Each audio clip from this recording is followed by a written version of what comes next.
राधे राधे। जय श्री कृष्णा। शनिवार व्रत कथा और आरती। जय शनिदेव। एक समय स्वर्गलोक में सबसे बड़ा कौन है कि प्रश्न पर 9 ग्रहों में वाद विवाद हो गया। विवाद इतना बढ़ गया कि भयंकर युद्ध की स्थिति बन गई।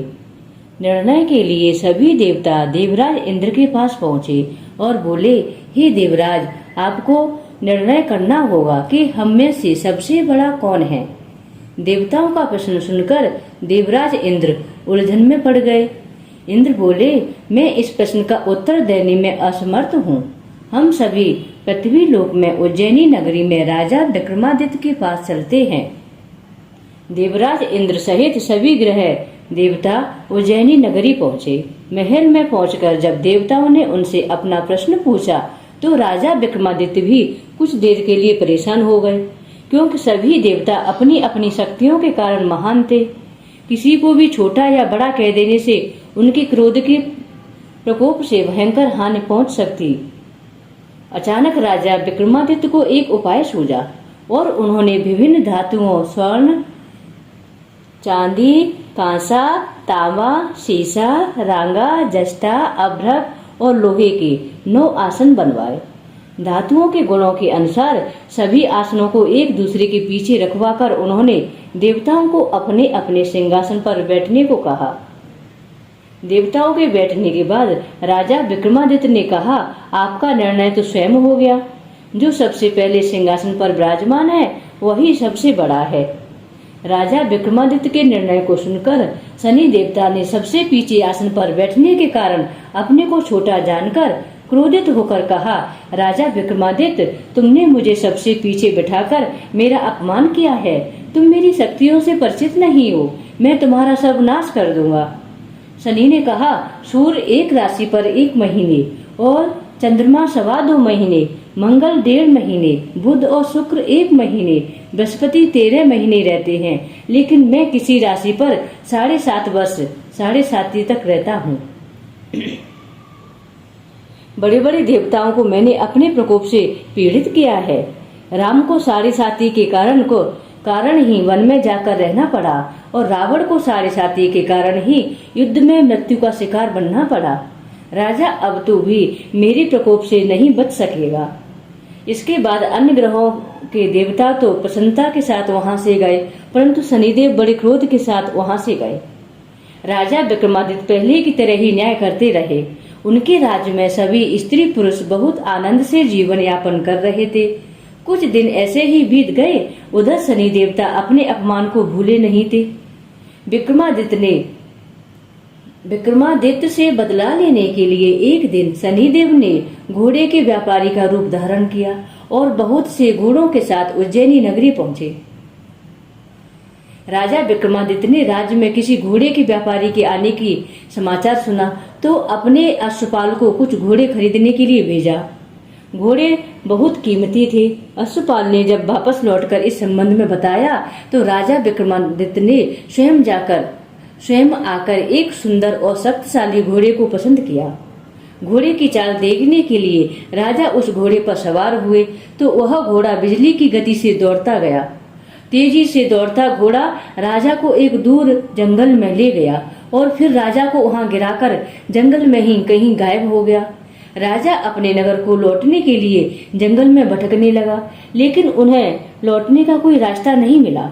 राजा को भूख प्यास लगाई। बहुत घूमने पर उसे एक चरवाहा मिला।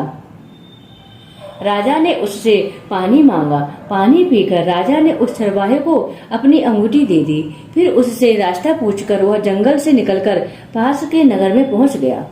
राजा ने एक सेठ की दुकान पर बैठकर कुछ देर आराम किया। उस सेठ ने राजा से बातचीत की तो राजा ने उसे बताया कि मैं उज्जैनी नगरी से आया हूँ। राजा के कुछ देर दुकान पर बैठने से सेठ जी की बहुत बिक्री हुई। सेठ ने राजा को बहुत भाग्यवान समझा और खुश होकर उसे अपने घर भोजन के लिए ले गया। सेठ के घर में सोने का एक हार कुटी पर लटका हुआ था। राजा को उस कमरे में छोड़कर सेठ कुछ देर के लिए बाहर गया। तभी एक आश्चर्यजनक घटना घटी। राजा के देखते देखते सोने के उस हार को कुटी निगल गई। सेठ ने कमरे में लौटकर हार को गायब देखा तो चोरी का संदेह राजा पर किया, क्योंकि उस कमरे में राजा ही अकेला बैठा था। सेठ ने अपने नौकरों से कहा कि इस परदेसी को रस्सियों से बांधकर नगर के राजा के पास ले जाओ।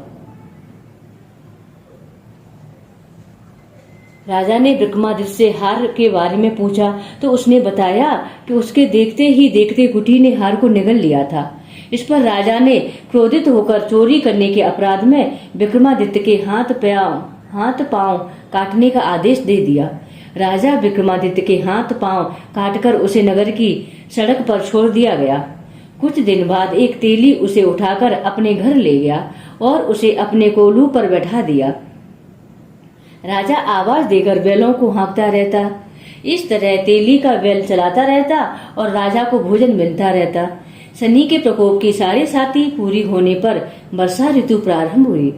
राजा विक्रमादित्य एक रात मेघ मल्हार गा रहे थे कि तभी नगर के राजा की लड़की राजकुमारी मोहिनी रथ पर सवार उस तेली के घर के पास से गुजरी। उसने मेघ मल्हार सुना तो उसे बहुत अच्छा लगा और दासी को भेजकर गाने वाले को बुला लाने को कहा। दासी ने लौटकर राजकुमारी को अपंग राजा के बारे में सब कुछ बता दिया। राजकुमारी उसके मेघ मल्हार से बहुत मोहित हुई, अतः उसने सब कुछ जानकर भी अपंग राजा से विवाह करने का निश्चय कर लिया। राजकुमारी ने अपने माता पिता से जब यह बात कही तो वे हैरान रह गए। रानी ने मोहिनी को समझाया, बेटी तेरे भाग्य में तो किसी राजा की रानी होना लिखा है, फिर तू उस अपंग से विवाह करके अपने पांव पर कुल्हाड़ी क्यों मार रही है। राजकुमारी ने अपनी जिद नहीं छोड़ी। अपनी जिद पूरी कराने के लिए उसने भोजन करना छोड़ दिया और प्राण त्याग देने का निश्चय कर लिया। आखिर राजा रानी को विवश होकर अपंग विक्रमादित्य से राजकुमारी का विवाह करना पड़ा। विवाह के बाद राजा विक्रमादित्य और राजकुमारी तेली के घर में रहने लगे। उसी रात स्वप्न में शनिदेव ने राजा से कहा, राजा तुमने मेरा प्रकोप देख लिया, मैंने तुम्हें अपने अपमान का दंड दिया है। राजा ने शनिदेव से क्षमा करने को कहा और प्रार्थना की, हे शनिदेव आपने जितना दुख मुझे दिया है अन्य किसी को नहीं देना। शनिदेव ने कुछ सोचकर कहा, राजा मैं तुम्हारी प्रार्थना स्वीकार करता हूँ। जो कोई स्त्री पुरुष मेरी पूजा करेगा, शनिवार को व्रत करके मेरी व्रत कथा सुनेगा, उस पर मेरी अनुकंपा बनी रहेगी। प्रातः काल राजा विक्रमादित्य की नींद खुली तो अपने हाथ पांव देखकर राजा को बहुत खुशी हुई। उसने मन ही मन शनिदेव को प्रणाम किया। राजकुमारी भी राजा के साथ राजा के हाथ पांव सही सलामत देखकर आश्चर्य में डूब गई। तब राजा विक्रमादित्य ने अपना परिचय देते हुए शनिदेव के प्रकोप की सारी कहानी सुनाई।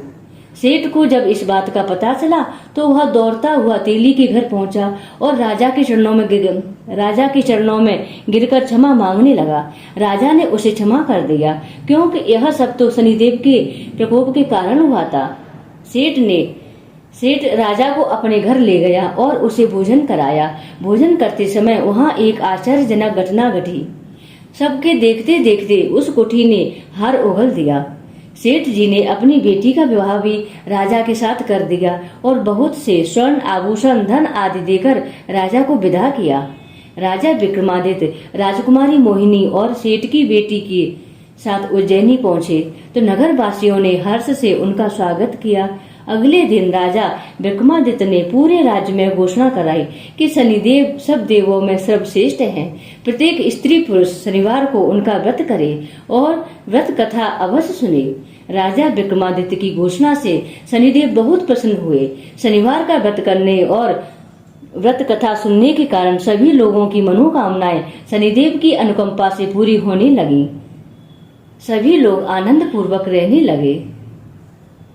बोलो शनिदेव महाराज की जय। न्याय के देवता शनि महाराज की जय। जय शनिदेव।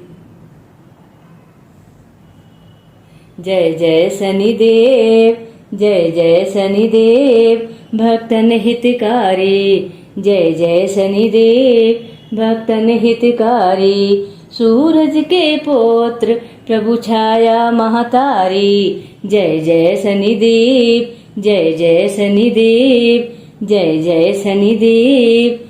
श्याम अंग वक्र दृष्टि चतुर्भुजधारी, नीलांबर धार नाथ गज की अशुभारी। जय जय शनिदेव, जय जय शनिदेव, भक्तन हितकारी। जय जय शनिदेव, भक्तन हितकारी। जय जय शनिदेव, भक्तन हितकारी। क्रीट मुकुट शीस राजित दिपत है लिलारी, मुक्तन की माला गले शोभित बलिहारी। जय जय शनिदेव, जय जय शनिदेव, भक्तन हितकारी। जय जय शनिदेव, भक्तन हितकारी। मोदक मिष्टान पान चढ़त है सुपारी, लोहा तिल तेल उड़द महिषी अति प्यारी। जय जय शनिदेव, भक्तन हितकारी। देव धनुज ऋषि मुनि सुमिरत नर नारी, विश्वनाथ धरत ध्यान शरण है तुम्हारी। जय जय शनिदेव, जय जय शनिदेव, भक्तन हितकारी। जय जय शनिदेव, जय जय शनिदेव, भक्तन हितकारी। सूरज के पोत प्रभु छाया महतारी, सूरज के पोत प्रभु छाया महतारी। जय जय शनिदेव, जय जय शनिदेव, भक्तन हितकारी। जय शनिदेव।